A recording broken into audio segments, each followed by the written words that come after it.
Shalom, this is Yair Davidiy speaking from the land of Israel. Today we are about to discuss Joseph, the 10 tribes in general, Esau, and the task of the Israelite nation. The two sections of the Israelite nation and the world in general. The two sections of the Israelite nation are Judah, that is the Jewish people, and the 10 tribes of Israel.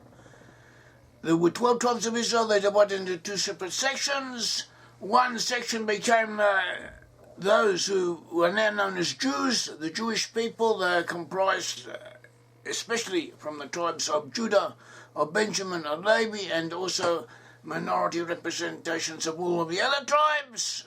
Whereas the 10 tribes, the lost 10 tribes, who lost consciousness of their ancestors, it became known as the lost 10 tribes.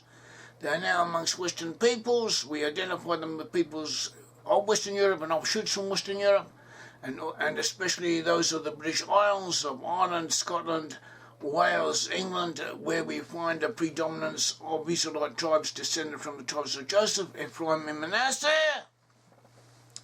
And there was a reason for this. There was a divine reason for the division of the tribes into two different sections, and they each had historical roles to play.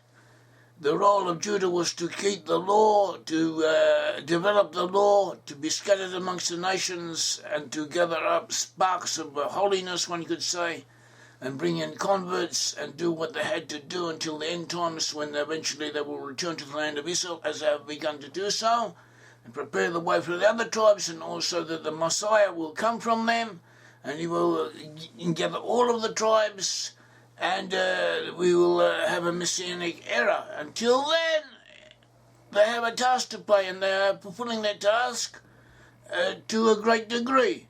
And so too, the 10 tribes had a different task. Their task was to become assimilated amongst the nations, amongst the Gentiles, and to evolve upwards, go upwards, to progress, to bring the rest of the world forward with them, which is also what they have done. According to history. So this is what we have, and we will see that this whole scenario was pre-adumbrated, that is foreshadowed in the story of Jacob and Esau, and also in the blessings given to Abraham, Isaac, and Yaakov, and to Joseph. So this is what we are about to discuss at present. We have Abraham, Isaac, and Jacob, the forefathers of the Israelite nation. The Almighty had blessed Abraham. Abraham was the first patriarch, the first Hebrew, and Abraham passed the blessing on to Isaac. To Abraham was promised that he would become a great nation, and in you all the families of the earth be blessed. See Genesis 12:2-3, and also says, "I'll make my covenant between me and you, and will multiply you exceedingly." Exodus 17:2. "I will make nations of you, and kings shall come out of you, and I will establish my covenant between me and you and your seed after you in their generations for an everlasting covenant, to be a God unto you and to your seed after you." Genesis 17:6-7, and so on. And Isaac was the son of Abraham. Abraham had begotten. He had his wives had given birth to Ishmael and Isaac. Ishmael was one of the forefathers of the Arab nations. Perhaps Muhammad came from Ishmael according to tradition, but all events, the blessing did not go to Ishmael. Ishmael was cast out. He was the son of a handmaiden named Hagar, and the promise went to Isaac, the other son of Abraham. Abraham begat Isaac from his wife Sarah. Promised unto Abraham, my covenant will I establish with Isaac. See Genesis 17:2-1. "Also I will establish my covenant with him," that is, with Isaac, "for an everlasting covenant, and with his seed after him." See Genesis 17:19. God also informed Abraham, "In Isaac shall your seed be called." Isaac 21:2-1. So Isaac was the continuation of Abraham. And Abraham begot Isaac. Isaac begat twins, Esau and Jacob. They were twins. They were born at one at the same time. And Esau technically was the firstborn because he came out of the womb first. Rebekah, their mother, had a message from God Almighty before she gave birth that there were two future nations were in her womb, and that there was struggle, and one would serve the other, and that the blessing should go unto the younger. The Bible tells us how Isaac, when Isaac thought he was about to die, he called to his son Esau, and he told him to prepare venison, to prepare a meal, and he would eat and bless him before he dies. But Jacob pretended to be Esau and came in and took the blessing instead of Esau. And even though Esau and Jacob were both sons, so twins of Jacob, only Jacob received the blessing. Esau did not receive it. Jacob was to be renamed Israel, as we find in Genesis 32:28, Genesis 35:10. And from Israel came the 12 tribes of Israel. And we are told, see Genesis 27 verse 1 onwards, and it came about when Isaac was old and his eyes were too dim to see, that he called his elder son Esau and said to him, my son, he said to him, here I am. Isaac said, behold, I am now old and I do not know the date of my death. Now then, please take your gear, your quiver and your bow and go out to the field and hunt game for me, and prepare a savoury dish for me such as I love, and bring it to me that I may eat, so that my soul may bless you before I die. Rebekah, the mother of Esau and of Jacob, the mother that is the wife of Isaac, she heard this, and she told Jacob to dress himself up as Esau and go in and pretend to be Esau.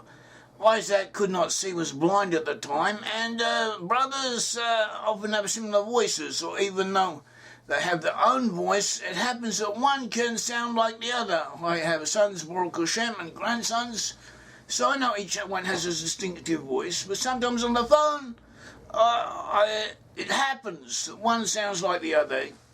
The voices of siblings can be similar one to each other, so Esau had a similar voice to Isaac, so Jacob pretended to be Esau and went in to Isaac. Rebekah had already received a message from heaven concerning her son, so Genesis 25:21-23.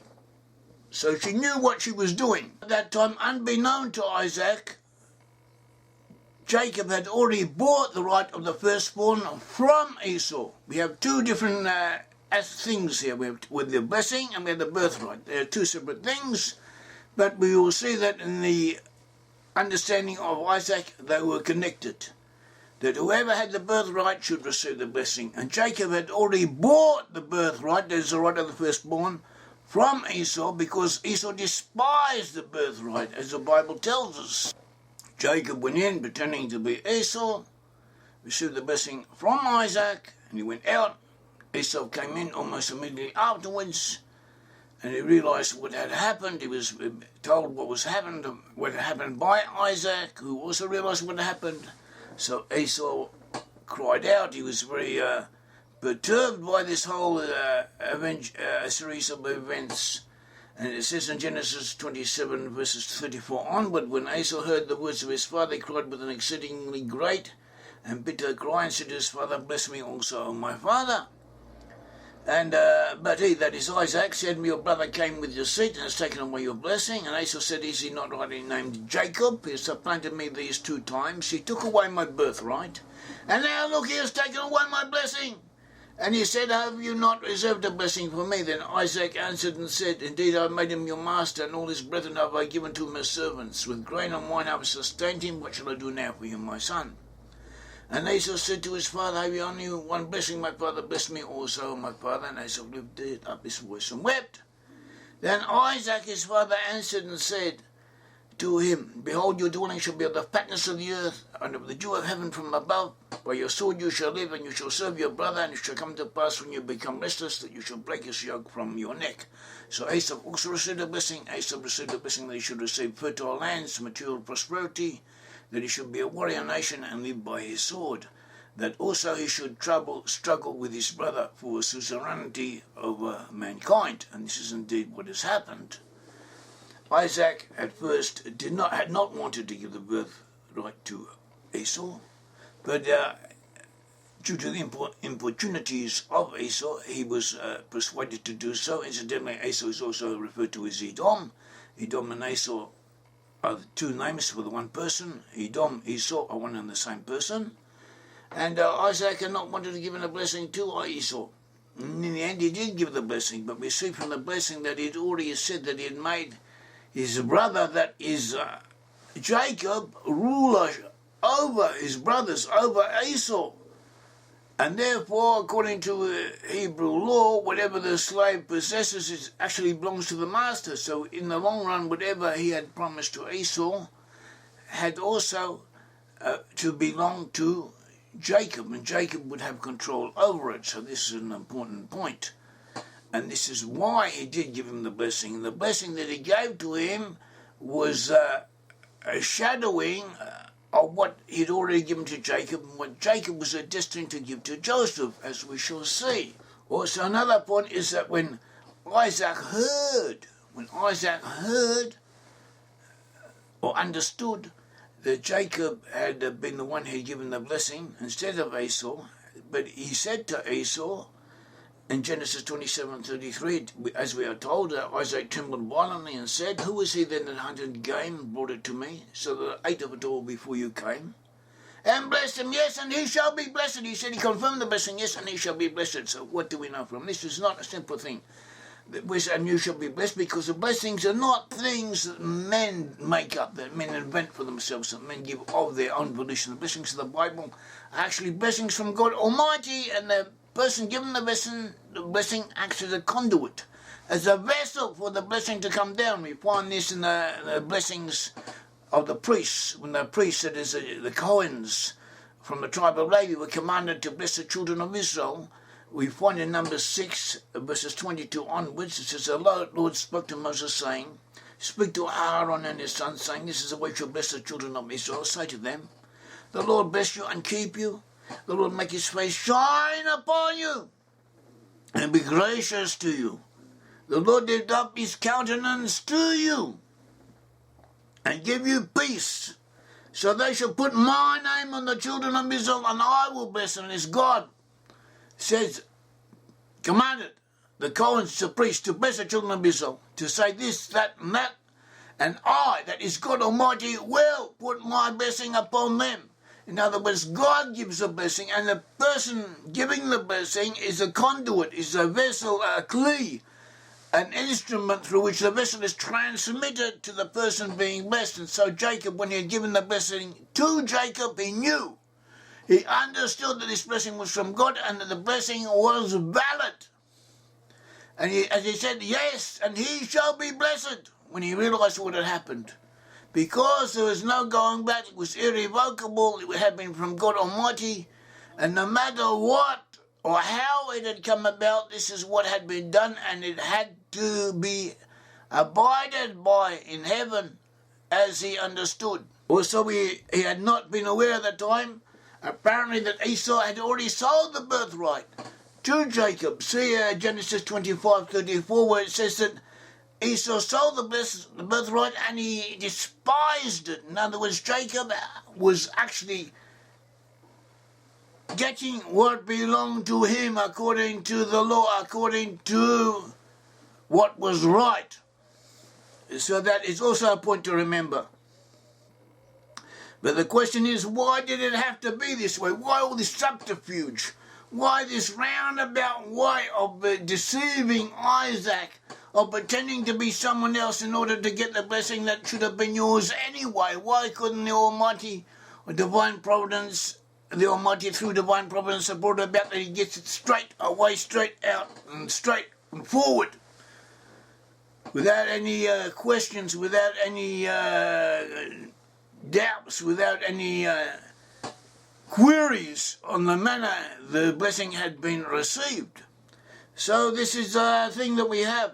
We saw that Jacob had been blessed by Isaac. It says in Genesis 27, that is chapter 27 onwards, 27, 28, 29. It says the smell of my son is like the smell of a field which the Lord has blessed. Therefore may God give you of the dew of heaven, of the fatness of the earth, and plenty of grain and wine, and that people serve you, and nations bow down to you. Be master over your brethren, that is Esau and Ishmael, be master over them, and that your mother's sons bow down to you, that is Esau. Cursed be everyone who curses you, and blessed be those who bless you. So this blessing, it has the material blessings, it also involves ruling over other peoples, being rich and powerful, and having fertile lands and material prosperity, and ruling over Ishmael and ruling over Esau. And Esau became nations in Europe and also in the Far East, in Japan and different areas. They all have elements from Esau amongst them. Esau became a military people, a warring nations, military elites who came to dominate different areas. Certain nations have had amongst their ruling bodies or their elites who became predominant amongst them a significant import from Edom, from Esau, as we have written about this and discussed it elsewhere. Esau himself had received a similar blessing to Jacob, but it was not such a great one, but he too had received something. He had been promised a fertile land. He had been told that he would live by the sword. In other words, he would be qualified, he would be both qualified and talented in warfare. And so this is something we have to look out for and be aware of. Later, Jacob was renamed Israel, as we said, Genesis 32:28, 35:10. Jacob, that is Israel, had 12 sons and become ancestors of the 12 tribes of Israel. All of the sons of Israel were to be blessed, all of them. See Genesis 49:8. But a special emphasis was placed on Joseph, who was considered the firstborn. See 1 Chronicles 5:2. And so Joseph was to receive a special blessing. Joseph had 2 sons, Ephraim and Manasseh. So the blessings given to Jacob are similar to those that Jacob later gave to Joseph. Actually, Jacob strengthened them, made them even greater than they already were, but that which Joseph received was what he had taken from Isaac in pretending to be Esau.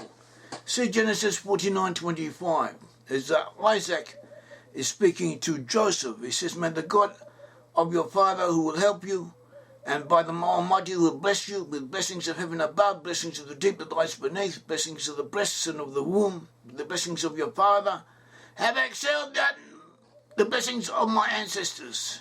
The blessings of your father have excelled the blessings of my ancestors up to the utmost bounds of the everlasting hills.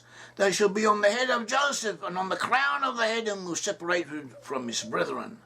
Also in Genesis 48, verses 15, 16, 17, 18 and 19, it says concerning the blessings of Isaac to Joseph, it says, "And he blessed Joseph and said, God before whom my fathers Abraham and Isaac walked, the God who has fed me all my life long to this day. The angel has redeemed me from all evil. Bless the lads," that is the 2 sons of Joseph, Ephraim and Manasseh, "bless them. And my name be named upon them. And the name of my fathers Abraham and Isaac," the names, we find these names amongst given to the descendants of Joseph, who became the lost 10 tribes. And it also continues a blessing, and made them grow into a multitude in the midst of the earth. And when Joseph saw this, his father laid his right hand on the head of Ephraim.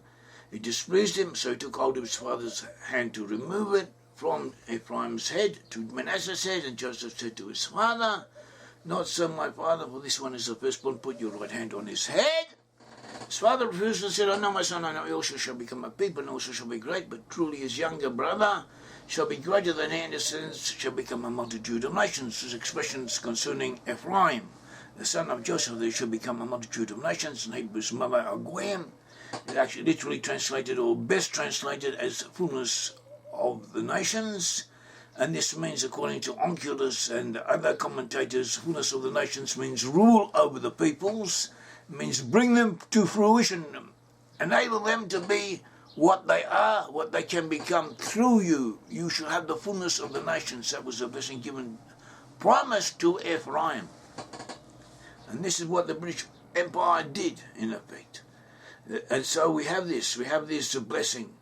And we have this extra strengthening of the blessing through Isaac, from Jacob to Joseph. And so Joseph was to become the leading tribe among the 10 tribes, and he was, in some sense, to be representative of them all. In the Bible, when it mentions Joseph in prophecy, it sometimes refers to specifically to the tribes of Joseph, Ephraim, Manasseh.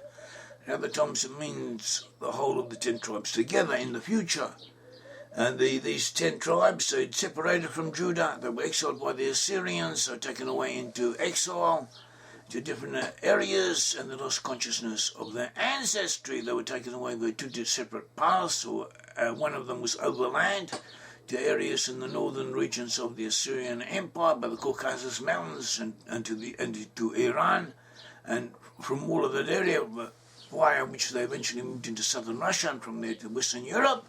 And another pathway of the exile was that they were taken into exile in ships of Philistines, that is Ammonites and Mycenaeans, according to their culture, and also by Phoenicians from Tyre.